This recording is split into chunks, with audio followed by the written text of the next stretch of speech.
The leader of Afenifere, a pan-Yoruba socio-political group, Pa Ayo Adebanjo, has reiterated why the group will continue to support the Labour Party presidential candidate, Mr. Peter Obi, among other candidates in the forthcoming 2023 general election. The Afenifere chieftain had earlier declared support of the group for the Labour Party presidential candidate in an online radio program, Yoruba Gbode, where he said, in quote, Peter Obi can rule independently without the influence of those criminals in the government, stressing that Tinubu will only give continuity to Buhari's incompetence.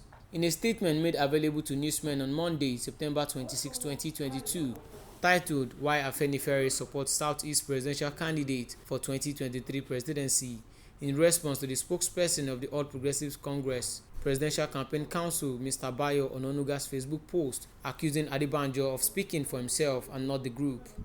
Adebanjo said, before the political parties conducted their primaries, a journalist asked what is my view about the 2023 general election. I answered and said the country should be restructured before the general election. And he followed up by asking if there should be an election, which zone should the presidency come from? And I hesitatingly said, of course, the southeast. After the primaries and the candidates emerged with Asiwaju Bola Tinubu from the southeast, APC, Atiku Abubakar on the platform of the PDP, and Peter Obi on the platform of Labour Party, and I announced Afenifere support for Peter Obi. Not a few Yoruba leaders questioned why I should be supporting Peter Obi, a candidate of the Igbo extradition against Asiwaju Bola Tinubu, a Yoruba. Adebanjo explained that the presidency is not a contest between the Yoruba and the Igbo, adding that Afenifere is the Yoruba interpretation of the social welfarist ideology of the then Action Group, a political party founded by Chief Obafemi Awolowo and his colleague in 1951, which advocated federalism as the best form of government to enable the federating unit the autonomy to thrive and for peace to ultimately dwell in the country. Continuing, Adebanjo asserted that the group was contributing to shaping Nigeria into a federation where no person or ethnic nationality would be sidelined or oppressed. The Nigerian maintained that the quest for peace, based on equity and inclusiveness, had resulted in Yoruba taking the first turn of zoning arrangement in 1999 that brought in former President Olusegun Obasanjo, and the North taking a turn, rotating back to Yoruba being the vice president under a president from the North-West axis, while the Southeast is marginalized. He, however, appealed for presidential power to be ceded to the Igbo people of the Southeast, since power had rotated back to the South for equity.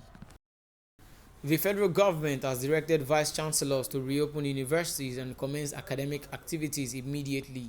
The directive was issued through the National Universities Commission (NUC) in a letter signed by the Director of Finance and Accounts of the NUC, Sam Onazi, on behalf of the Executive Secretary of the Commission, Professor Abubakar Rashid. The letter was addressed to all vice-chancellors, pro-chancellors, and chairmen of governing councils of federal universities. Recall that the National Industrial Court of Nigeria last Wednesday ordered the Academic Staff Union of Universities (ASU) to call off its ongoing nationwide strike. ASU had been on strike since February 14 to press home the demand for improved funding for universities, a review of salaries for lecturers, among other issues.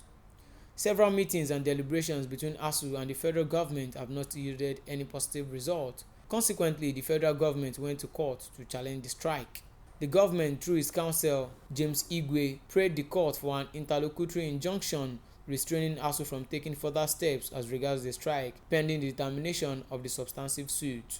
ASU had commenced the ongoing strike on February 14, 2022, after the federal government refused to meet some of its demands, including the release of revitalization funds for universities, renegotiation of the 2009 FGN-ASU agreement, release of earned allowances for university lecturers, and deployment of the UTAS payment platform for the payment of salaries and allowances of university lecturers, among other demands.